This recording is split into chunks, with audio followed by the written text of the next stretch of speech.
All right, so our second speaker today is Javier Cumpa from Complutense University of Madrid, also the conference organizer.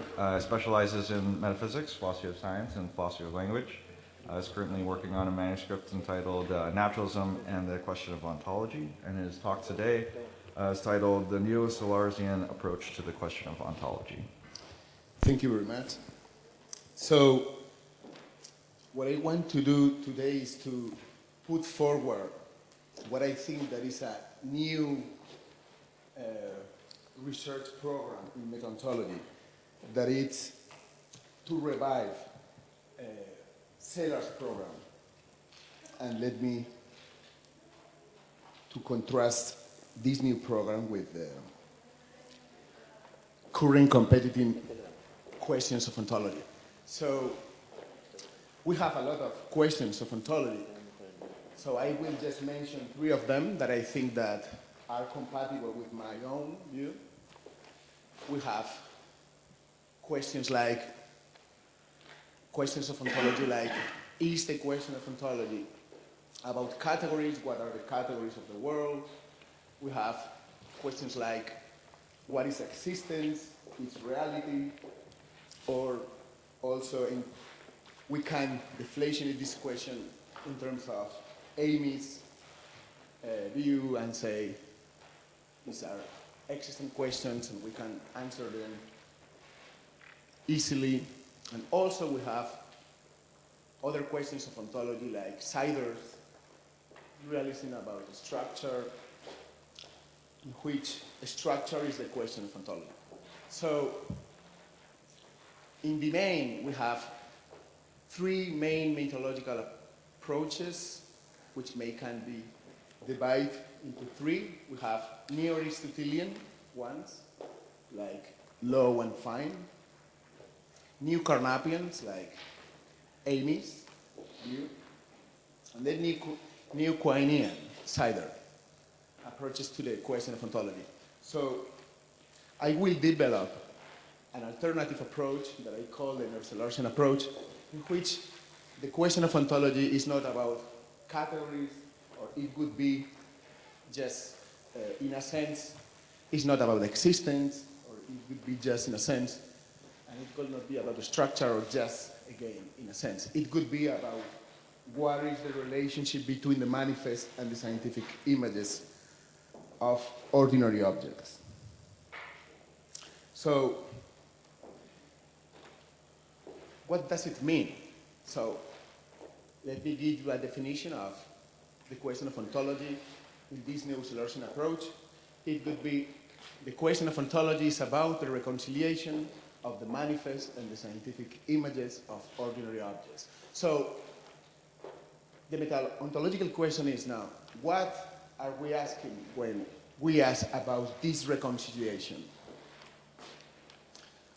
So, I think that this question has no univocal answer. I think that we can answer this question with different views, and actually what I'm going to explore here is the connection between the Neo-Sellarsian approach and the categorical questions, because I think that this Neo-Sellarsian question makes substantive, in a sense that I will explore, the categorical question of ontology. So let's start with this connection, this question of ontology as a question about categories. So is this question substantive of its own? So let's consider this red table. Is the categorical statement, this table is a particular, and the categorical statement, the red, is a property, too much substantive? So what is the epistemic value of these statements? And then my answer is that there is no epistemic value in those statements. So we should move forward to a new, more substantive question about categories. And then what I'm going to defend is that we can have a substantive question about categories if we raise the question about what are the categories within the Sellarsian approach in a way that categories are naturalized. So let me explain. So let's consider again this red table.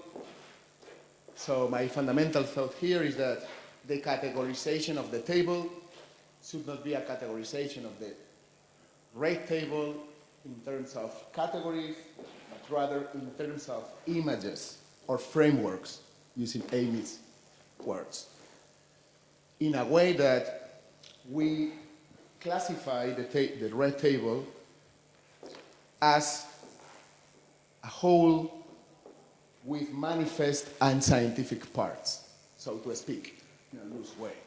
I will be clearer about this in a minute. So,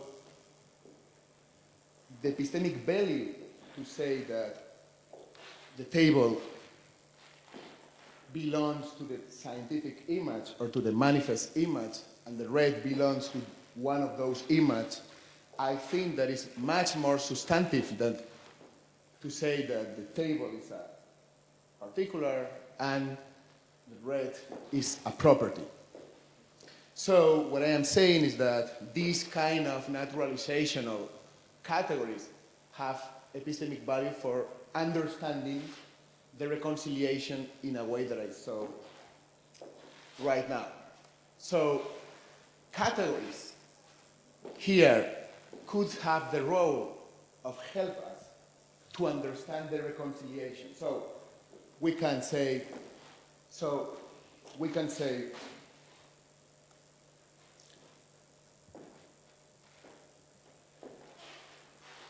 when we ask about categories within the Neo-Sellarsian approach to ontology, what we are asking is, what is the right category to reconcile both images?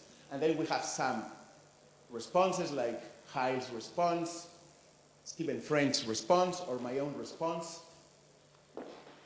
And then what I will do is to defend that facts provide the best understanding of this reconciliation. I will skip this categorical eliminativism that I think that is not essential to the project. But the main idea is that with this new notion of categorization in mind, this naturalistic interpretation of categorization, we can use traditional categories like set, merological sum, fact, and other complex categories for the reconciliation in a way that we can say, okay, the red table is a set, it's the reconciliation as a theoretical relation. If we say there is a merological sum, is this reconciliation something that a merological sum can do? So let me now to sketch what is the reconciliation problem for sellers. So why, and actually why is it so important, this reconciliation, and why I think that it's something substantive to consider. So let's consider again this red table according to common sense. The table is red. According to science, the table has no color. So I am talking about the famous example of Eddington, the two tables, the duplicates of the manifest and the scientific. And then what Eddington arrives at is, okay, if we accept both pictures, if we apply Leibniz law, that is everything which has, if A is the same as B, so then A has to have the same properties as B. So if we apply Leibniz law to the manifest and scientific images of the red table, then we have two different tables, according to Eddington. And then there is a tension that we have to reconcile.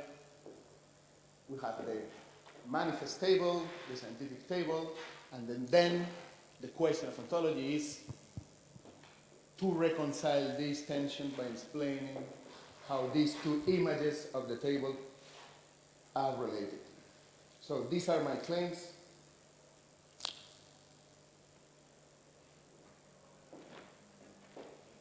We can use the category of fact in a way that I will explain the categorical structure of facts and the mode of composition of facts that I will explain in detail to provide the best metaphysical understanding of the reconciliation. So, and to do that, what I'm going to do is to criticize the substantialist approach to the reconciliation, that is, in this case, John Hyle's approach. That is a Neo-Aristotelian approach. So, what is this categorical structure? That sounds weird. It's the classical distinction between substances and accidents. So, it's nothing but that. So, how can this categorical division between substances and accidents can help for this reconciliation? Hyle has an answer.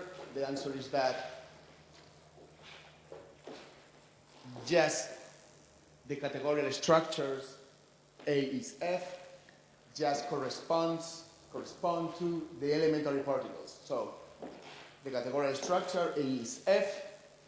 You can just use that logical form for the attribution of properties to elementary particles. So this means that there is no value for the reconciliation because the categorical structure of substances just belongs to the manifest, to the scientific image.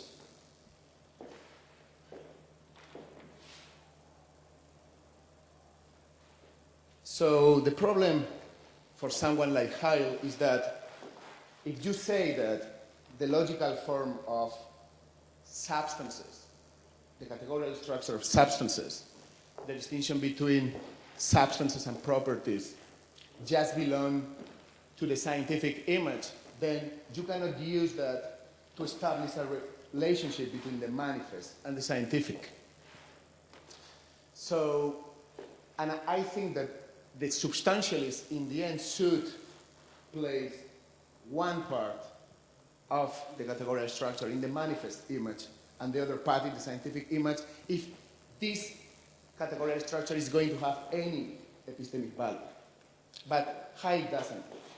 So he resisted this motivation, and then it seems that categorical structure of substances don't have a very high epistemic value because substances just belong to the scientific image, according to Hyle. So let's explore now something that is easier to understand, that is the mode of composition of substances. Sorry, don't pay attention to this slide, but it's too much, so sorry about it. Let me explain it just it's easy. So Hyle says that this table, this red table, is an ordinary object. This ordinary object is complex because it has parts, spatial parts, temporal parts. It's also a dependent entity because in the end, this table depends upon the elementary particles for its existence. And then, according to Hyle, this table is not subject at all. You cannot attribute properties to the table because it's a complex. It's not a single subject of attribution. So, for Hyle, this is not a genuine substance. It's just a quasi-substance. And what he says is that the real substances are in the realm of subatomic physics. The elementary particles are genuine substances because they have the opposite traits of ordinary substances. So elementary particles are simple, they don't have parts, spatial parts, temporal parts. They are the ultimate parts, so to speak, of the object. Also, they are non-dependent because according to Heil, the elementary particles don't depend upon any other thing. And in that sense, they are called substantial parts of the ordinary object. And third, given the fact that these particles are simple, they can do the job of a subject of attribution. So that's why Heil thinks that you can just apply the logical form of predication, categorical predication to scientific substances, because they are simple. So what is the epistemic value of the composition of substances? So this kind of composition help us to understand the Solarian reconciliation. And then my answer is no, just because Heil, to solve the problems of the scientific image, to understand what is the scientific image, he changes the categorical framework in quantum mechanics. So it's desirable, I think, to expect from a category to reconcile not just one image, the manifest image, with a scientific image, but with any possible scientific image. And what Heil does in the case of quantum mechanics is to say that to reconcile the manifest and the scientific in the case of quantum mechanics, we have to change the schema and to say that now particles are properties, not anymore genuine substances, and then properties are systems. And I found this totally weird, like a monster, so I think that it has no epistemic value at all. So what I'm going to do now is to try to defend why facts can do the job of the reconciliation. And then what I'm going to say is that the categorical structure of facts and the mode of composition of facts can do the job of the reconciliation in a very complementary way. So what is the categorical structure of fact? It's, as all of you know, after this wonderful book, World of State Affairs, and the philosophy of logical atomism, also the distinction is the distinction between a fact and a constituent. So for a factualist, in contrast with the substantialist, the categorical structure of ordinary objects is not in terms of subject and predicate, but rather facts have constituents. So to understand this thing, let me put it again, the case of the table. In the case of our red table, we have not anymore a substance, like high substance. What we have is the fact of the tomatoes of the tables being red with two constituents, the table and the red. But we don't have anymore the substance. So the question is now, can facts reconcile the two images? Is that possible at all? We can use the categorical structure of facts to do that job. And then my answer is yes, because following the famous argument of non-mereological composition, facts have no constraint on constituents as to belong to one image or another. So what I mean is something like this. So for the factualist, we have the tables being read, the fact of the table being read. So that means that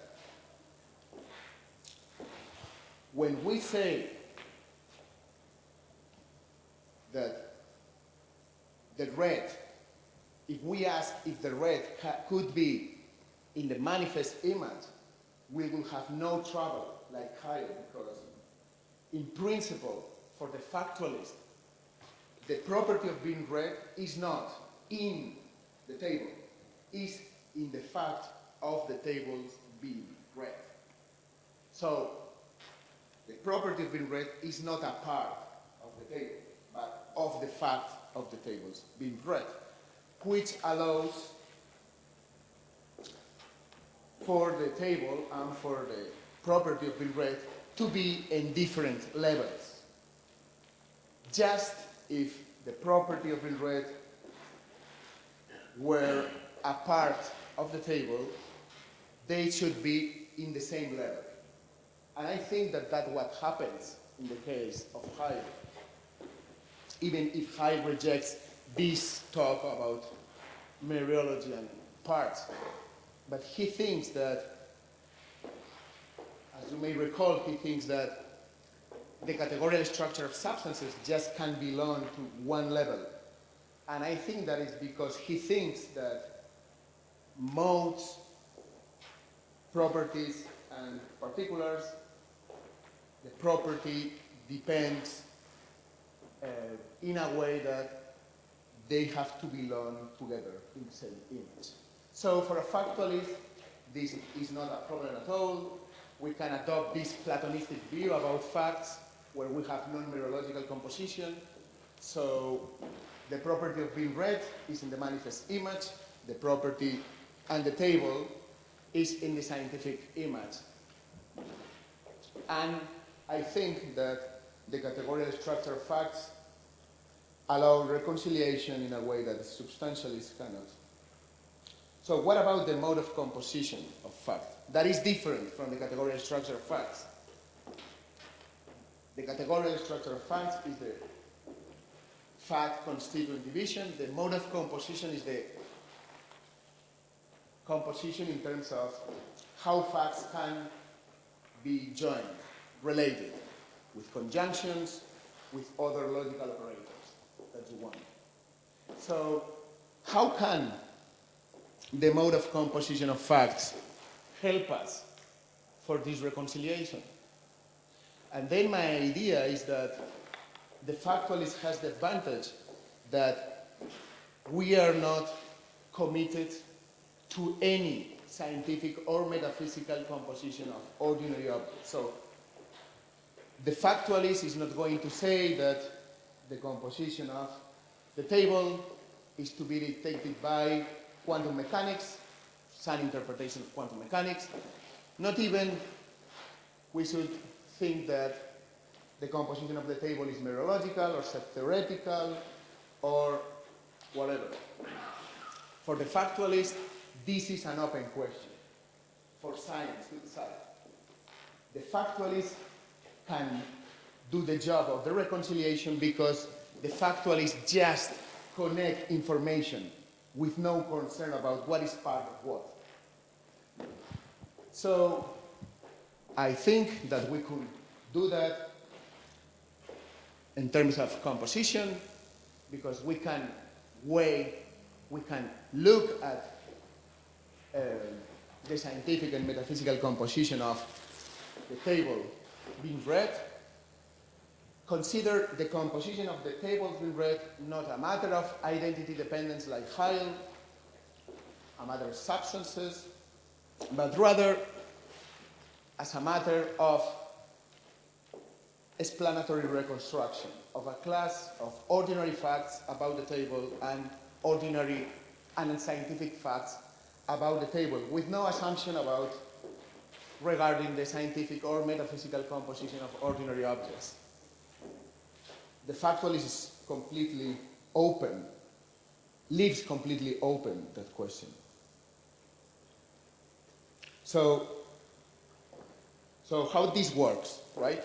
Because it sounds nice, but what is the real job of this? So following Amy, I think that we can do this job using the analytical entailments, but I think that they are biconditional for reasons that I can provide. But the main thing about this explanatory reconstruction is that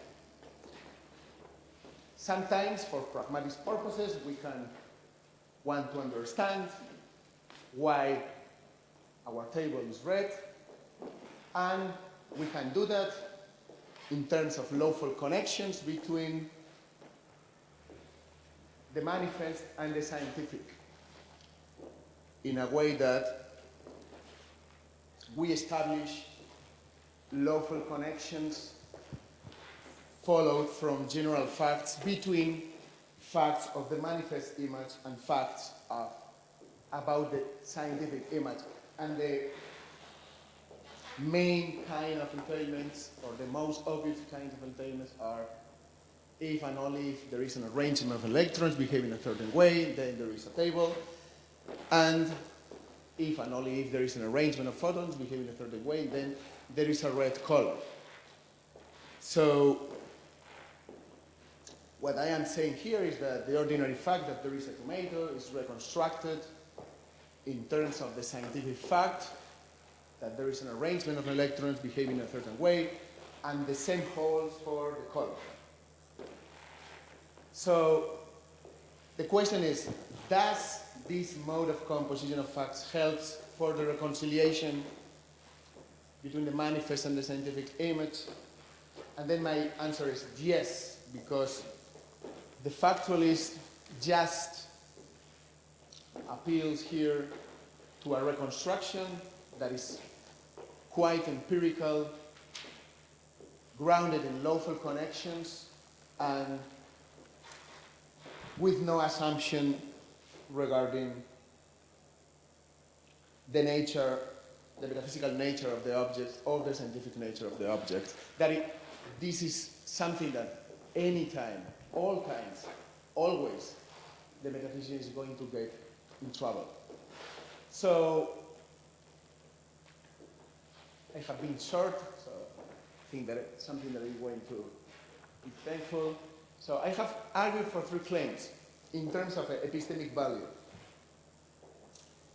I have defended that facts have more epistemic value than substances because the structure, substance, accident cannot cross the manifest and the scientific image. And I have defended too that the mode of composition of facts has more epistemic value because it's not committed to any scientific or metaphysical theory about composition. And I am not saying that the metaphysical or scientific composition are not substantive problems out of the reconciliation. And then my idea is that the best kind of reconciliation in terms of composition is the reconstruction, this factualist reconstruction of ordinary objects. So I think that facts provide the best metaphysical understanding of the reconciliation between the two images of the world. And I think that we can have the best understanding of ordinary objects in terms of facts. So, thank you.